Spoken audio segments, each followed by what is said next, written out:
Hey my friends, it's your friend Kevin. Welcome everybody. Over there is my friend Freddie the Teddy. And this is your card of the day.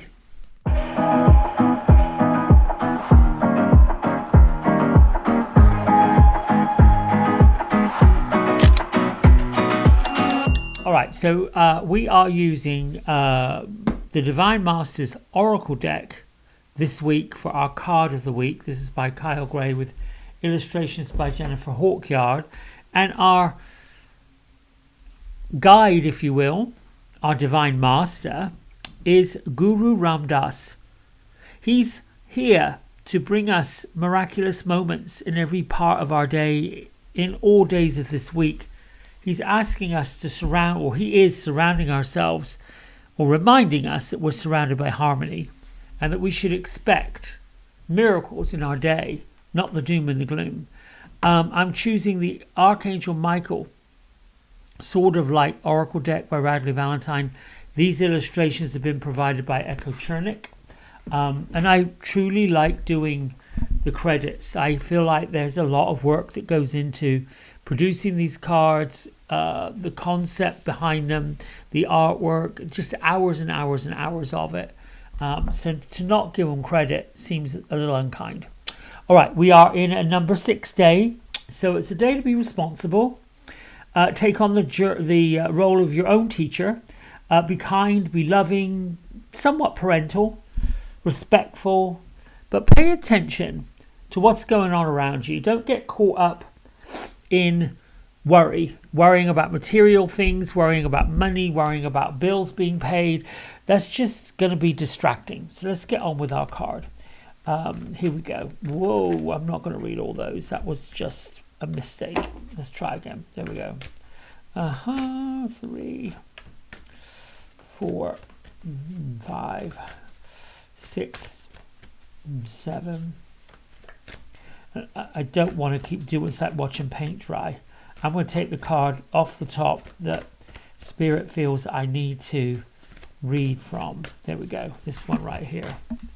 Be honest with yourself. Oh, well, this is a lovely illustration of how Archangel Michael is come and put his hands upon our shoulders and just giving us a little nudge.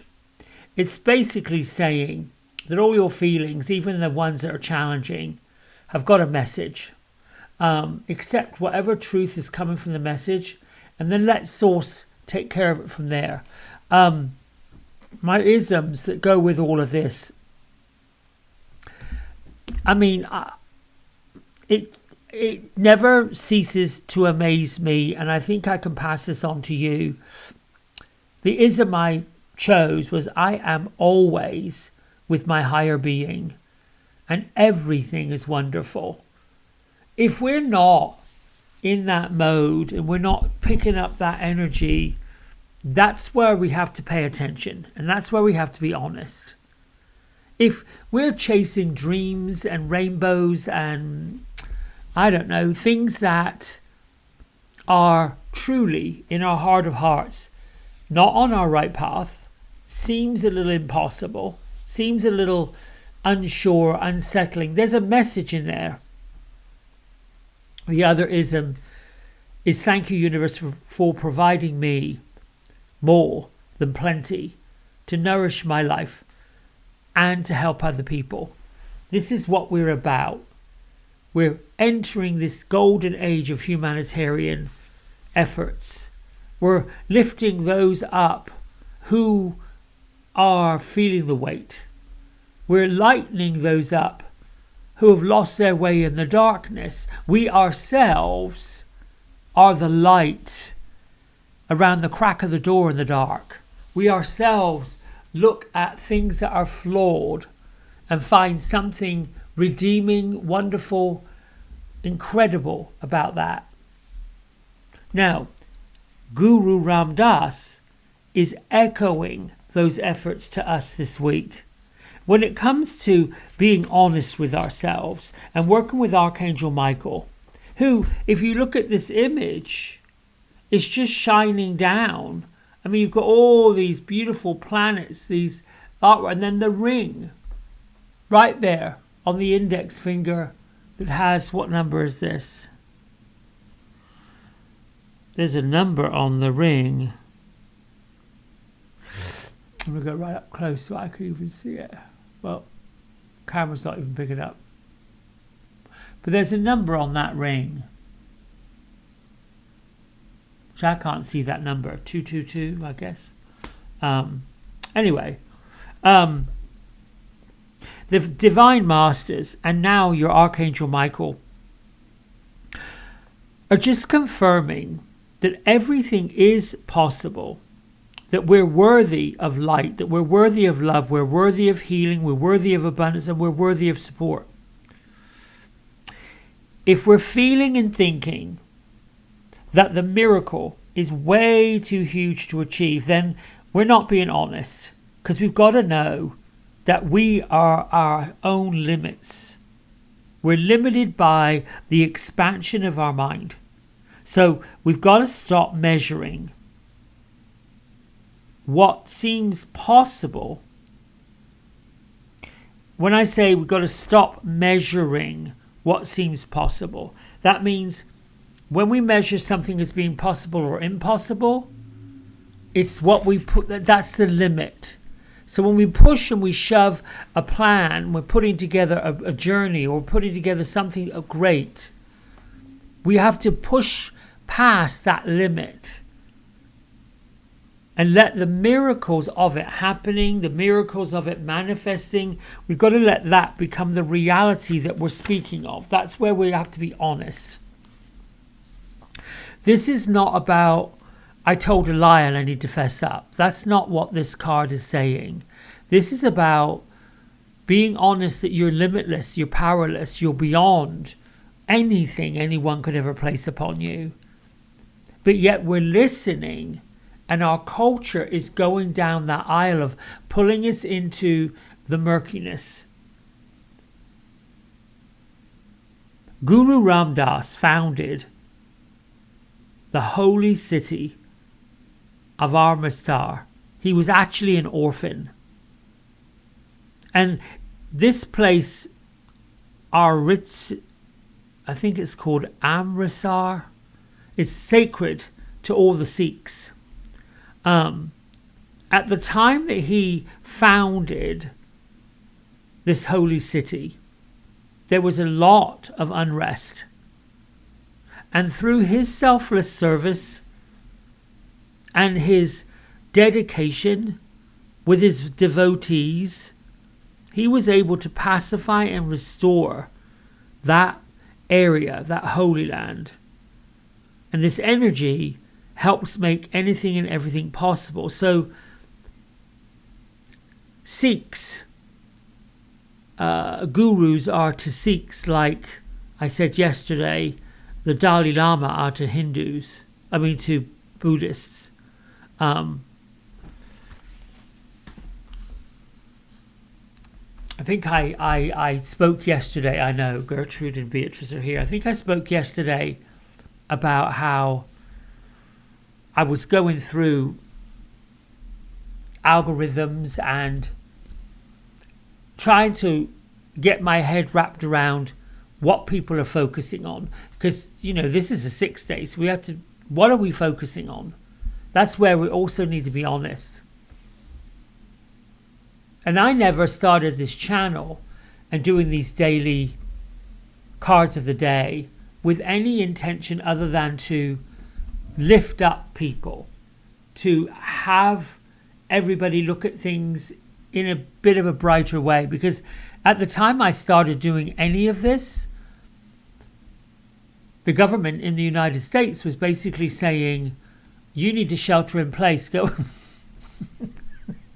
I'm giggling because some of the things that we were asked to do were ridiculous. But we did them.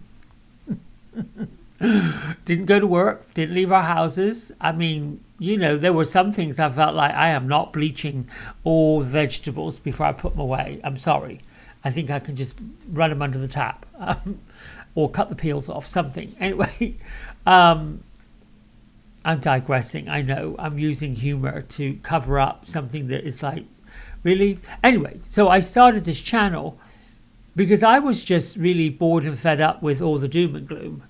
I just felt like my life was so much bigger, better, brighter, fuller, lighter than just listening to the news. And I think that's at the point where I said I'm turning off mainstream news.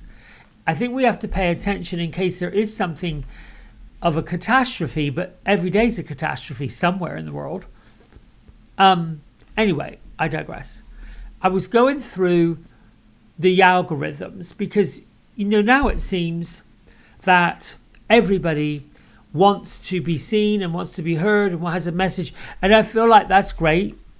We can bypass the idea that we have to go through a network, or we need an agent, or we have to have all these representatives telling us what we should and shouldn't put online. However, having said that, there are now these artificial intelligent algorithms that choose where people's attention are going, where they're sending someone. And I think I spoke of it yesterday that a channel that isn't really that old was garnering hundreds of thousands of attention. And then I paid attention to, well, how does that even happen? We're focusing on doom and gloom. And a few of them I watched because I was interested in the subject. They were all going down that judgment aisle. They were all walking down that place of, let me get people to see that celebrity A, B, C, D, E, F, G, famous person who once said this is now doing that. And then if you look at any of the daytime shows, if you will, entertainment, it seems that this media madness is profiting on the demise of other people. And this is a focus that I know myself, it is easy to get distracted by it, calling it pop culture, which means popular culture. So popular is focusing on looking at people with judgment and blame and shame, and look at that, we have cancel culture now. These are things that, is that where your focus is? And the point I'm making with all of this is, it is challenging to find a miracle, to look at possibility, to look at expansion, because Jupiter, my friends, is the planet of expansion. And it's on its way in April to muck around with Uranus. And the planets are saying, happy, happy, joy, joy, keep on expanding your dreams. Which is why I believe, truly, we're in this place of keep looking at the miracles, keep dumping off what it is that isn't serving you, offloading all the things that's taking your attention and shouldn't. I'm hoping I'm making sense.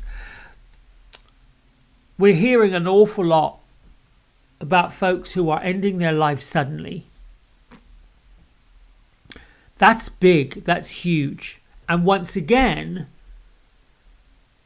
if they happen to be famous or in the news, all their personal business is being plopped out. Look, the public don't get to find out what's going on with my health unless I tell them. Why are we so interested in what's going on with somebody's health that unfortunately is no longer with us, that chose to go back into spirit? Now, I believe you believe whatever you want to believe. It is tough for those who are still here to accept it. If they're close to the person, they love the person, they're in grief. Because there's love and there's grief, and they're opposite ends of the emotional consciousness scale. And when you've got both of those energies coming together, the great, deep, unconditional love you have for someone's soul, and the big element of grief that they've ascended, it is really challenging to see a miracle in that. To see that, wow. And I go back, and I did go back when I was having my, what do you want to call it, when I went and had that heart attack and all the angels showed up. I was reminded of the story of Mary Magdalene when she went into the tomb of Jesus. And she was weeping because she was grieving. And I've got goosebumps, so I know I'm telling the right story.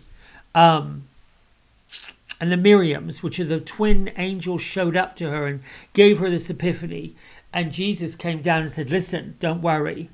Wipe your tears. Open your heart. Keep on spreading the message. Keep on spreading the news. Keep on talking the talk. And she did.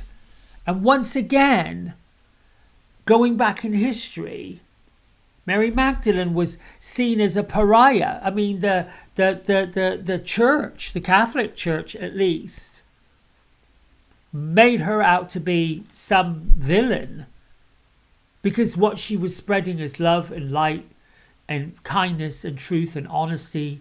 She wasn't, I know Gertrude is saying, she wasn't flopping down a bunch of tarot cards and spilling the business on somebody else's life.